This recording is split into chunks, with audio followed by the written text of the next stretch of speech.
So, tradition and individual talent. It's an essay by T.S. Eliot published in the year 1919. So, here two things are being compared. One is your tradition and the other one is your individual talent. So, what is tradition? Tradition means certain norms or certain regulations which have been accepted by generation after generation as suitable for something, especially for literature, social customs, etc. etc. So what T.S. Eliot is saying here, that both the things are necessary or interconnected. They are kind of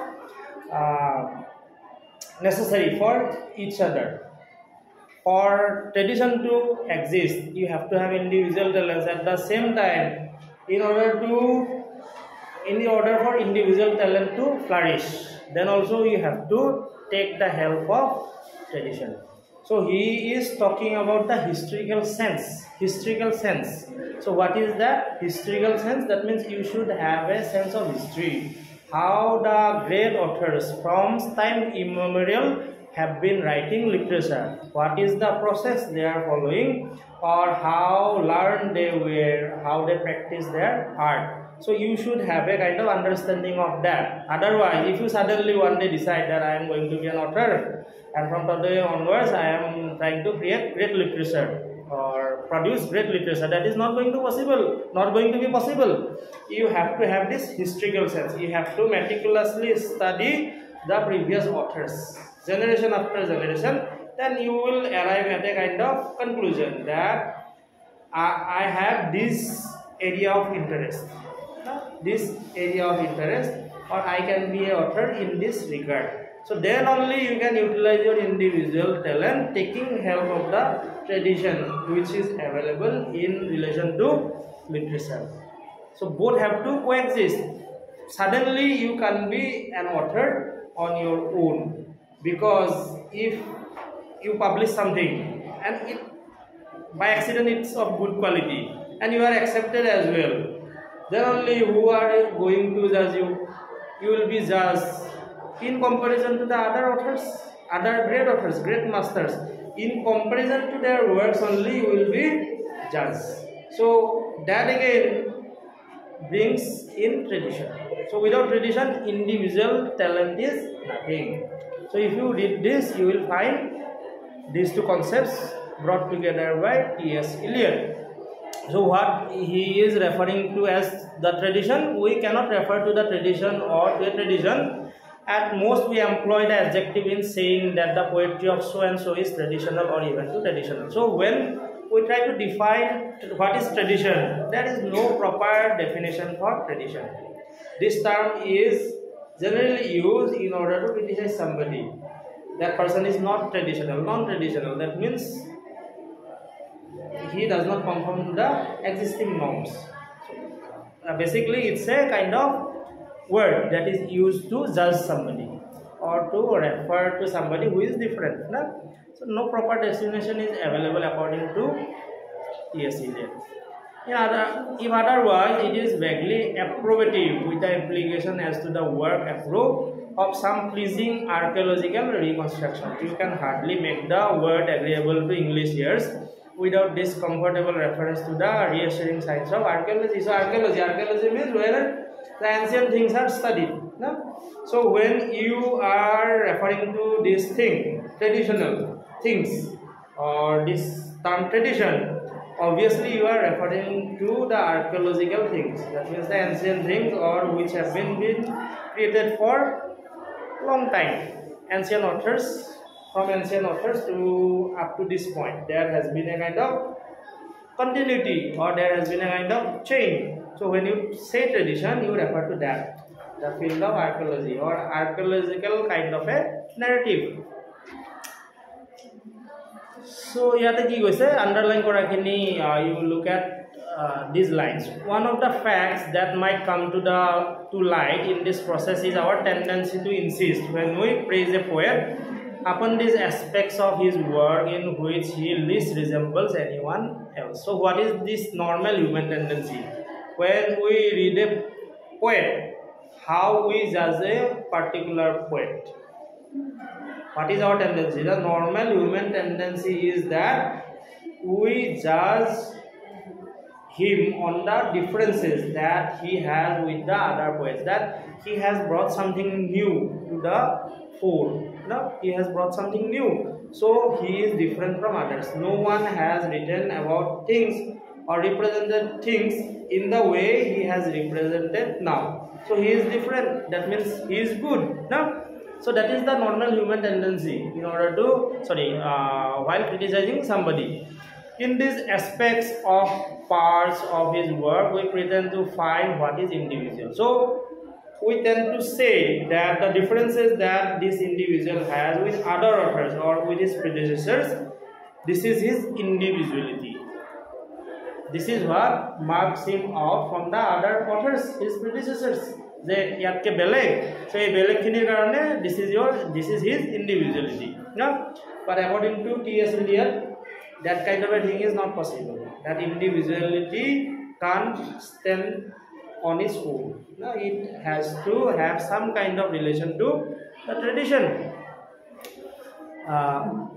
What is individual? What is the peculiar essence of man? We dwell with satisfaction upon the poet's difference from the predecessor, especially his immense immediate predecessors. We endeavor to find something that can be isolated in order to be enjoyed. Whereas if we approach a poet without this prejudice, we shall often find that only the best but the most individual parts of his work may be those in which the dead poets, his ancestors, assert their immortality most vigorously.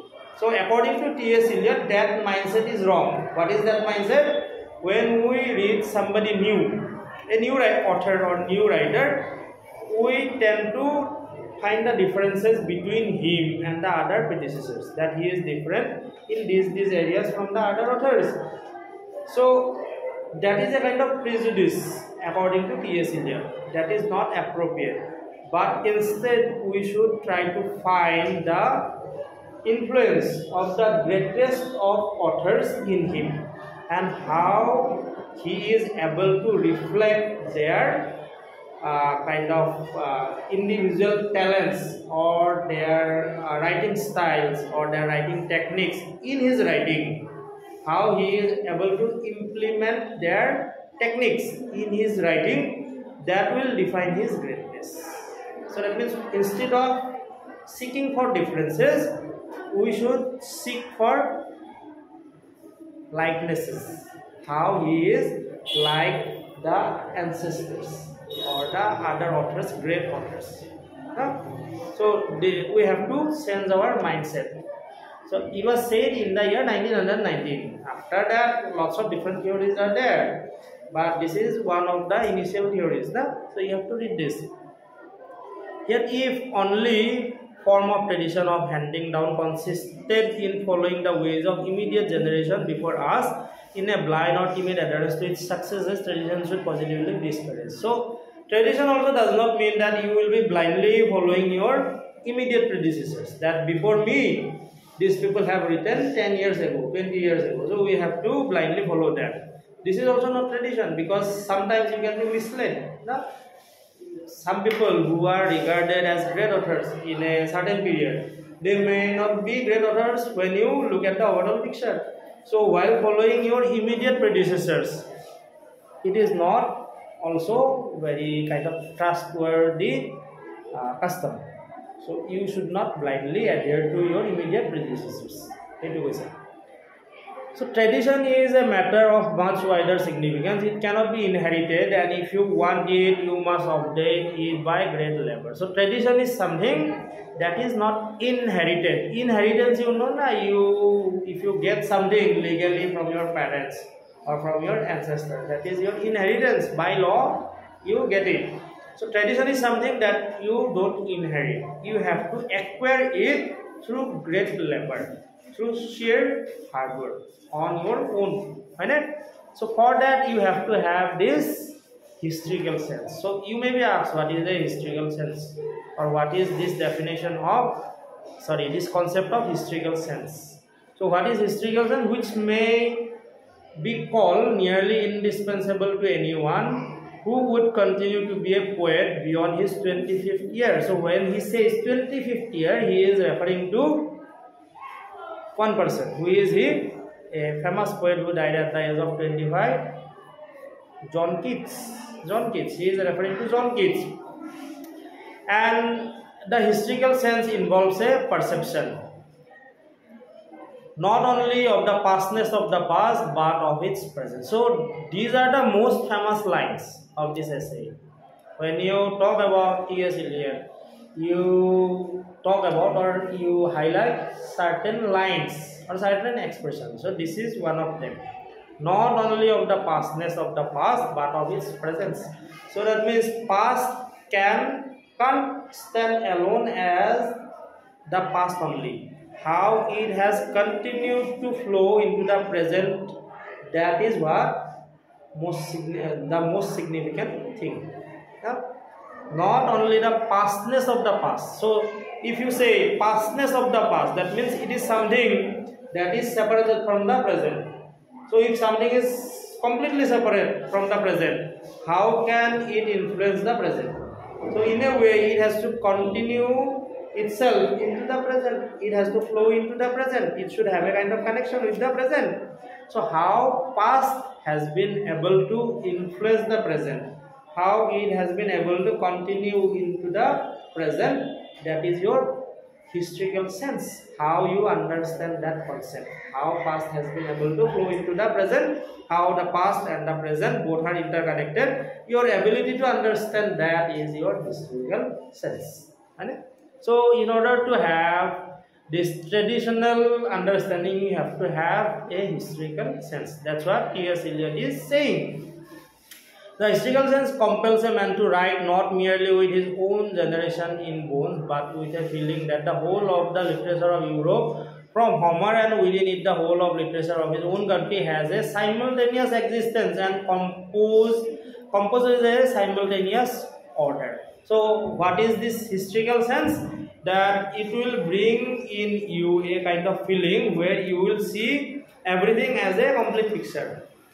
You will not consider only your immediate predecessors, but everybody who has practiced literature.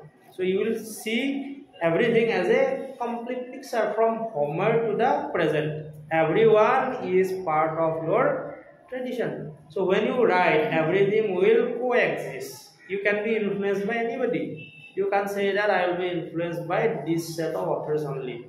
You can be influenced by anybody. You have to have this historical sense or this understanding of what is tradition. This historical sense, which is a sense of the timeless as well as of temporal and of the timeless and the temporal together, is what makes the writer traditional. So you can be asked, what makes a writer traditional? What is the kind of prerequisites which are necessary to make an author traditional? What is that? This is your historical sense, your understanding of what is tradition, which is a sense of the timeless as well as of the temporal. So what are the basic differences between timeless and temporal? Are they different concepts or they are similar? Timeless and temporal. Timeless means something that can't be reversed by time. Thousands of years ago it was significant. Now also it is significant. So that is timeless. And temporal means after a few years it peters away. No? It disappears. So all kinds of things are together. The timeless and the temporal in tradition. So you can't skip anything. Is what makes the writer traditional, and it is at the same time what makes a writer most acutely conscious of his place in time, of his contemporaneity. So that means when you stand alone, suppose you are standing alone somewhere, there is no other individual. Suppose you think that you are alone in this world. How can you know what kind of a being you are? Because you won't have other examples now. You are standing alone and you have to judge yourself. So self-judgment is of no importance because you are judging it yourself. That means you will be totally biased. But if you stand among the crowd and still you can a kind of be marked out. You are significant. That gives a kind of air of importance to you because you are being compared to the others. So in comparison to them you have a basic concept that this is me. That's how I look, or that's how I appear. No? So in tradition also that happens. You have to have this awareness that there is a kind of historical tradition or literary tradition, and I stand here. In comparison to them, my place is this. So you kind of are conscious of your own ground, your contemporaneity. Now, no poet, no artist of any art has his complete meaning alone. So this is also a very significant line. Nobody can have his significance on his own. So if you are writing something very significant, but you say that you are very different, totally different, you don't have any existence because you are not being influenced by anybody. So that means your work itself is of less significance, no significance. His significance, his appreciation is the appreciation of his relation to the dead poets and artists. So how he is going to be appreciated? By his relation to the dead poets or the dead authors, other great masters. So in relation to them only he can be praised or he can be appreciated. You cannot value him alone. You must set him for contrast and comparison. Among the dead, I mean, this is as a principle of aesthetic, not merely historical criticism. So for aesthetical purposes also this is necessary because how good your work is, you will be judged on that compared to the other authors or other masters. The necessity that he shall conform, that he shall cohort is not one-sided. What happens when a new work of art is created is something that happens simultaneously to all the works of art which preceded it. So now you have to understand. So when somebody writes a new kind of a work, it is not the only thing that is getting affected, or people who read it, they are not the only ones who are getting affected by it, but it shakes the entire kind of structure of all the works that have been written, because there has already been a set order that after Homer this person wrote, after this person that person wrote. So there is a kind of complete chain of great authors. So if somebody creates something new and he is also considered a great author, he also comes in the sequence now. So when he has to find his place, others have to shuffle, others have to make way for him. So the entire structure is being shaken. The work itself is only not the one that is affected, but the entire structure. So that you have to understand. The whole existing order must be ever so slightly altered, and so the relations, proportions, values of each word, art toward whole are readjusted, and this is conformity between the old and the new. So suppose now we are in the class, I am teaching and you are listening to me. So we have a personal kind of connection now in the class. That means how I am delivering lecture to you, how you are listening to me. Suppose 15 new students enter this room. So the dynamics of the room is going to change. Now how I have to be more vocal. My voice has to be louder. And if there are more people in the room, you also have to pay more attention, because the sense of distraction is higher. So the entire kind of interconnection is going to change. So suppose that this is the structure of this literary tradition, and suddenly there is a flourish in creative writing. So this interrelation is changed, the sequence changes. Okay? So that's what being said by T.S. Eliot here. Will not find it preposterous that the past should be altered by the present, and much as the present is directed by the past, and the poet who is aware of this will be aware of great difficulties and responsibility. So vice versa, present is being affected by past. That is obvious. You are being influenced by the past. So T.S. Eliot is saying that the present also can affect the past. I have already explained that if something new comes out, then the entire sequence changes. The kind of how the works are ordered. That order changes.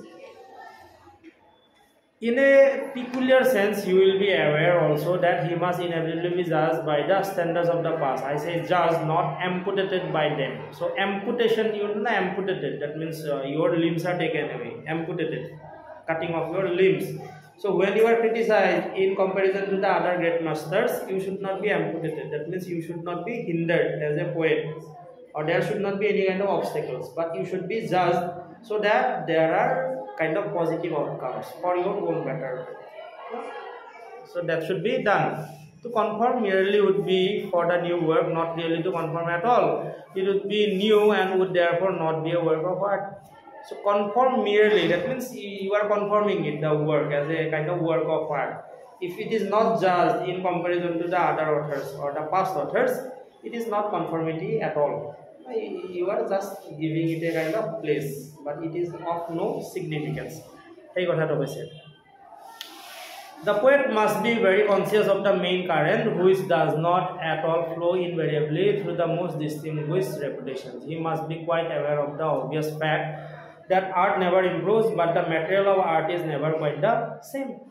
So this line is also very significant. So that means if you try to create something entirely new, that you think that I am going to create something that will shake the whole world, literary world, that is not going to happen, because the quality of art never improves according to T.S. Eliot. There is a kind of tradition, and the art writing way of writing art or literature remains the same, but the material changes. The subject matter, what subject matter you take up and what treatment you give to your work, that changes. So you always have to be up to date. You have to be aware of the taste, literary taste of the current generation. Now, suppose you are making a film nowadays, you have to be aware of the audience's taste, because the new generation has a particular taste. So according to that only you are going to make a film. Then only you have the chance of being successful. But if you make a film like films were made in the 80s, will people see it or watch it? Nobody is going to watch, because at that point of time the necessity was different, but now the demands are different. So you have to appease the audience as the demand, or the readers as the demand. So you have to be aware of the current requirements. So for that you have to always be up to date. It will even be affirmed that much learning that deadens and perverts poetic sensibility, while however we persist in believing that poet ought to know as much as will not encroach upon his necessary receptivity and necessary laziness. So there is a kind of mutual agreement amongst people that if an individual knows too much, then his capacity to kind of feel other people's emotions or feel for others, it gets compromised. But his sensibilities are not there. No? He knows everything, but that sensitive side is not there. So many people feel that if you are very well read or you know too much, then also your faculty of kind of feeling things, it gets compromised. So what T.S. Eliot's recommendation, that while however we persist in believing that a poet ought to know as much as will not encroach upon his necessary receptivity and necessary laziness. So he must know as much that would not affect his capacity of feeling things, so that his capacity of feeling things or sympathizing with other human beings does not get compromised. It is not desirable to confine knowledge to whatever can be put into a useful shape of examination, drawing rooms, or still more pretentious modes of publicity. what is to be insisted upon is that the poet must develop or procure the consciousness of the past, and that he should continue to develop this consciousness throughout his career. So, in the very beginning of your career as a literary writer or literary author, you should be able to develop this historical consciousness of the past, how this tradition of literary composition has continued to survive, and should be developing it throughout your career. In the latter parts of your career as well, you should be able to develop it. What happens is a continual surrender of himself, as he is at the moment to something which is more valuable. The progress of an artist is a continual self-sacrifice and continual extinction of personality. Now we have come to this concept of impersonality, theory of impersonality. That day I talked about that reaction, sulfurous acid. So that reaction can be given as an example of this impersonality. So throughout your life, you have to make this continual self-sacrifice. You have to lose your own personality while composing literary things. Now, your personality is different, but while you write your poetry or any kind of literary piece, then you have to lose your personality completely. So it's a self-sacrifice. You are sacrificing yourself, and you are infusing into some other personality, and that personality is the personality of the poet. So you are sacrificing yourself continually. So that process should go on. You have to make self-sacrifice in a continuous manner. That should happen. What is to be insisted upon is that the poet must develop or produce the consciousness of the past, and that he should continue to develop consciousness throughout his career. So this continual extinction of personality. So here the word is given as depersonalization.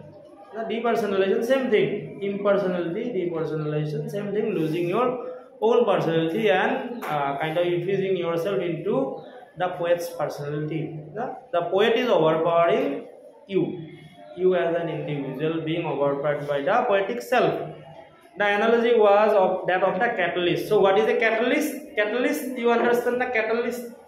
Catalyst means in a reaction there is always a catalyst. Catalyst means something which initiates the reaction. Here, this shred of platinum is the catalyst, without which the reaction can't take place. That is the catalyst. That means something that rapidifies or something that facilitates some event or some reaction. That is the catalyst. That means something at the core, without which the thing or the event can't take place. Catalyst. So catalyst of an event, that means an individual who will be holding the event together. Now without him the event can't be held. Where the two gases previously mentioned are mixed in the presence of a filament of platinum. So in the presence of platinum, when these two gases, oxygen and hydrogen, now if they are mixed together in the presence of platinum, they form sulfurous acid. So the end result of the reaction is sulfurous acid. Now hydrogen and oxygen in the presence of platinum. So the end result is your sulfurous acid. The combination takes place only if the platinum is present. But if you take out the shred of platinum, the reaction does not take place. Only in the presence of your platinum the reaction takes place. Nevertheless, the newly formed acid contains no trace of platinum. But if you check this newly formed acid, this is sulfurous acid, you don't find any trace of platinum. There is no kind of remnant shred of platinum. This sulfurous acid is not affected by the platinum, and vice versa as well. The shred of platinum is unaffected. It remains exactly the same. Now, after the reaction, you can take it out. Basically, what happens when 2 or 3 things react and something else is produced? The previous 3 things, they get dissolved into the new combination, but here only the other things turn themselves into sulfurous acid, but the shred of platinum remains the same. So That should be the personality of the poet. You can combine different kind of things, and you should be the catalyst. At your behest, the poetic creation should happen, but your personality, the poetic self or your own personality, should not be affected by the process. So, if you are writing something very sad, the next moment you should be able to dance. That is the personality of the poet. The mind of the poet is the shred of platinum. It may be partly or exclusively operate upon the experience of the man himself, but the more perfect the artist, the more completely separate in him will be the man who suffers and the mind which creates. That means this mind which creates, that means your poetic mind, and the man who suffers is the individual, the personal self. So both should be distant, and greater the distance, greater the poetry.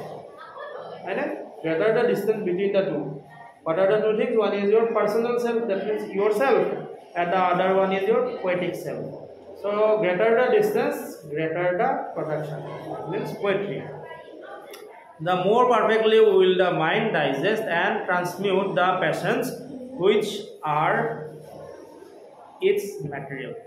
So that means the greater the distance, you will be a more capable kind of a poet. You will be able to produce greater kind of poetry. Okay, let's stop here. I can see these sleepy eyes. Next class we will continue. Okay.